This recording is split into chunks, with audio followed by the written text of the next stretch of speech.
নেপাল কাঠমান্ডু 14তম South Asia Pacific contest, যেটা অনুষ্ঠিত হয়েছিল 2024-এ। সেখানে ট্র্যাডিশনাল ও আর্টিস্টিকে আমি আমার বিভাগে প্রথম স্থান অধিকার করি এবং 2টো গোল্ড পাই। তার পাশাপাশি চ্যাম্পিয়ন অফ চ্যাম্পিয়ন রাউন্ড, মানে প্রত্যেকটা বিভাগে যারা প্রথম স্থান অধিকার করে তাদেরকে নিয়ে একটা চ্যাম্পিয়ন অফ চ্যাম্পিয়ন রাউন্ড হয়, এবং সেই চ্যাম্পিয়ন রাউন্ডেও আমি চ্যাম্পিয়ন হই এবং আরো একটা গোল্ড পাই। মোট আমি নেপাল থেকে 3টে গোল্ড মেডেল নিয়ে আসি এবং সমস্ত দেশকে পিছনে ফেলে আমি আমার দেশকে এগিয়ে নিয়ে এসেছি। তারপর যেটা ছিল আমার সব থেকে স্বপ্ন পূরণের চ্যালেঞ্জ, সেটা হচ্ছে থাইল্যান্ড, যেটা অনুষ্ঠিত হয়েছিল ব্যাংককে। সেখানে ট্র্যাডিশনাল আর্টিস্টিক আর রোম মালখাম মানে দড়ির উপর যে ব্যায়ামগুলো করা হয়, আমাকে 90 সেকেন্ডে 19টা পস্তার করে দেখাতে হয়েছিল দড়ির উপরে।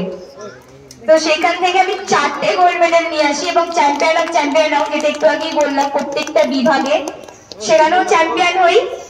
মোট 4টে মেডেল আমি থাইল্যান্ড থেকে নিয়ে আসি এবং সমস্ত দেশকে পিছনে ফেলে আমি আমার দেশকে এগিয়ে নিয়ে আসি। সামনে আছে আমার মালয়েশিয়া, তো আপনারা আশীর্বাদ করুন যেন ওখান থেকেও আমি গোল্ড নিয়ে আসতে পারি। তারপর বলবো, এখানে আমার চেয়ে অনেক জুনিয়র দিদিরাও আছো, সিনিয়র বোনেরাও আছো, তাদেরকেও বলবো নিজেদের ট্যালেন্টটা কখনো হারিও না, কারণ তোমাদের মধ্যেও ট্যালেন্ট আছে, কারণ ড্রয়িং, ডান্স, ক্যারাটে, বিশেষ করে এখানে ডান্সের প্রতি অনেকেই আগ্রহ।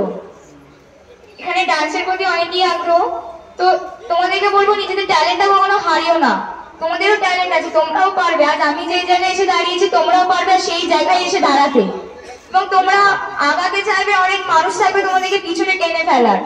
তো তোমরা তাদের কথায় কোনো কান না দিয়ে এক কান দিয়ে ঢোকাও, এক কান দিয়ে বার করে নিজেদের লক্ষ্যের দিকে এগিয়ে যাও, কারণ তোমাদের লক্ষ্য একটাই থাকবে যে আজ যেই জায়গায় আমি দাঁড়িয়ে আছি আজ তোমরাও সেই জায়গায় দাঁড়িয়ে থাকবে, এবং যারা তোমাদেরকে নিয়ে সমালোচনা করবে তাদেরকে দেখাতেও পারবে যে না আমি পেরেছি।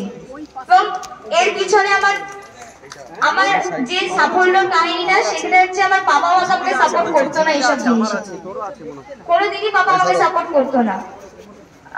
আমার মাকেও অনেক কথা শুনতে হয়েছে, যে বলেছিল যে মেয়েকে নাচ গান শেখাচ্ছিস, মেয়ে তো খারাপ হয়ে যাচ্ছে, এরকম কথা শুনতে হয়। গ্রাম এলাকায় থাকলে এরকম কথা অনেক শুনতে হয়েছিল আমার মাকে, শুধু আমাকে না, আমার মাকেও না, আমার কোচকেও শুনতে হয়েছিল।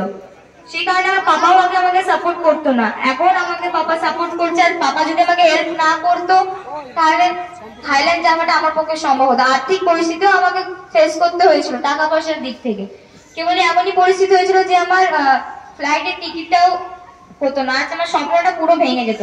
সেই মুহূর্তে আমার পাপা যদি, মানে ভগবানের মতো আমার পাশে এসে দাঁড়িয়েছিল আমার পাপাই, তো আমার পাপা যদি আজ এই জায়গায় না থাকতো তাহলে আজ এই জায়গায় আসাটা আমার পক্ষে সম্ভব হতো না। তার পাশাপাশি মা এবং কোচ, তো এখানে গুণী ব্যক্তিদেরকে বলবো আমাকে আশীর্বাদ করুন, তার সাথে যেন আমি আরো এগোতে পারি। তার সাথে ছিল আমতা টিভি, রাকিব দাদা যদি সাপোর্ট, মানে আমার যে মিডিয়াটা রাকিব দাদাই ফার্স্ট তুলে ধরেছিল। রাকিব দার জন্যই কিন্তু অনেক মানুষ আমাকে চিনতে পেরেছে, অনেক মানুষের কাছ থেকে আমি ভালোবাসাও পেয়েছি, অনেক মানুষ আমাকে আশীর্বাদও করেছে। তো রাকিব দার জন্য তো জোরে হাত তালি হোক, কারণ রাকিব দা যদি আমার মিডিয়াটা না করতো তাহলে তো এই জায়গায় আসাটা আমার পক্ষে সম্ভব হতো না।